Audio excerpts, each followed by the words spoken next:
आज हम पढ़ने वाले हैं मिट्टी के बारे में। सबसे पहले देखिए मिट्टी का निर्माण कैसे होता होगा, तो आपको बताते हैं। देखिए मिट्टी का निर्माण आप खुद सोचिए ना, मिट्टी मतलब वही सा छोटे छोटे पार्टिकल से बना होगा, ठीक है ना। तो पार्टिकल कैसे बन सकता है, या तो पहाड़ पे चट्टान है, ठीक है, वो टूट के गिरा, अब जब नीचे गिरा तो छोटा छोटा पार्टिकल में बटेगा, भैया बटेगा तो भैया सब में बढ़ जाएगा, मतलब बिखर जाएगा, पूरा बिखर जाएगा तो एकदम ऑटोमेटिकली क्या हो जाएगा, सारा खेत में बिखर जाएगा, तो वो भी मिट्टी का निर्माण कर देगा। या फिर जैसे कि बताइए कि बाढ़ आ गया कहीं, ठीक है, बाढ़ आ गया तो बाढ़ के द्वारा जो होता है उसे मछली हो गया, कछुआ हो गया, या फिर कोई भी जलीय जीव क्या होंगे, आ करके साइड में लग जाएंगे। अब उस जो होता है पानी तो वापस चल जाएगा, लेकिन जो जलीय जीव होंगे वो वहीं पर क्या हो जाएंगे, अंदर जाएंगे, कहीं जहां तहां अटक जाएंगे, तो वो पानी के साथ जा नहीं पाएंगे, उससे क्या हो जाएगा, वहीं पर वो मर जाएंगे, और अवशेष जो होगा उनका वो मिट्टी का निर्माण कर देगा, ठीक है। और मिट्टी का निर्माण का और सारा तरीका हो सकता है, जैसे पेड़ पौधा क्या हो गया, टूट गया, ठीक है, टूट गया, और या फिर जड़ से कबड़ गया। अब कबड़ने के बाद क्या होगा, वहीं जाकर पूरा गिर गया, तो कुछ टाइम के बाद पानी यानी कि मॉइस्चर से क्या होगा,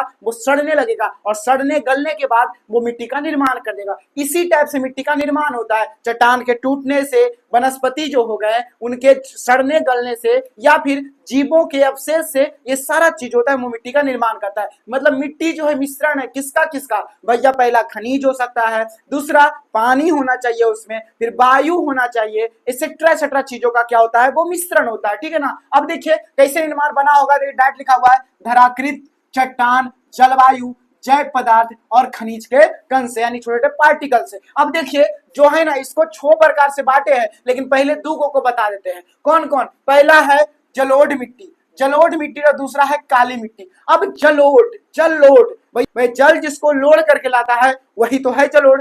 जलोढ़ मतलब जो जल को लोड के लाता है वो है जलोढ़। अब भैया काली मिट्टी, ओहो काली कैसे बनेगा, भैया आपको पता है कि कोई चीज जलने के बाद जो होता है ना वो काला हो जाता है। जैसे कागज जलाइए आप, जलाने के बाद में जो अवशेष होगा उसका वो काला दिखेगा, तो यही बात है ना, काली मिट्टी भी जो होगी वो क्या होगा पता है, वो भी किसी चीज का जलना, यानी कि लावा जब ठंडा होता है, लावा चलते रहता है, अब वो ठंडा हो गया तो वो काला पड़ जाएगा। कैसा पड़ जाएगा, काला पड़ जाएगा, और काली मिट्टी का निर्माण कर देगा, ठीक है ना। इसका रंग भी भैया काला होता है, काला आदमी कैसा होगा, काला होगा। लेकिन इसका जलोढ़ मिट्टी होता है उसका रंग, अब जल के जब जल से बहा के आया है तो देखिए बालू आएगा कि नहीं, जल से बहा के आएगा, बालू कैसा होता है भैया, हल्का भूरा टाइप का होता है। कैसे होता है, हल्का भूरा टाइप का, ब्राउन टाइप का होगा, ठीक है ना, इतना याद रखिएगा। और तो और अब देखिए जलोढ़, अब एक और बताइए, जलोढ़ मिट्टी का मतलब पानी का बहाव आया, ठीक है। अब बहाव तो चल जाएगा कि जिंदगी भर पानी एक जगह रहेगा, नहीं, जब चल जाएगा तो मतलब समझ लीजिए कुछ टाइम के बाद ये मिट्टी जो है जो आ गया पहले बह के, ठीक है, उसका कुछ दिन के बाद ये पुराना होगा, तो इसको बोलते हैं, दो टाइप से बांट दिए हैं। एगो जो मतलब आ गया बहुत टाइम तक, अब दोबारा बाढ़ वहां नहीं आया तो वो पुराना हो गया, लेकिन जैसे ही फिर बाढ़ आया और बाढ़ फिर आया तो उस मिट्टी को क्या कर दिया, नया कर दिया। इसी टाइप से दो टाइप से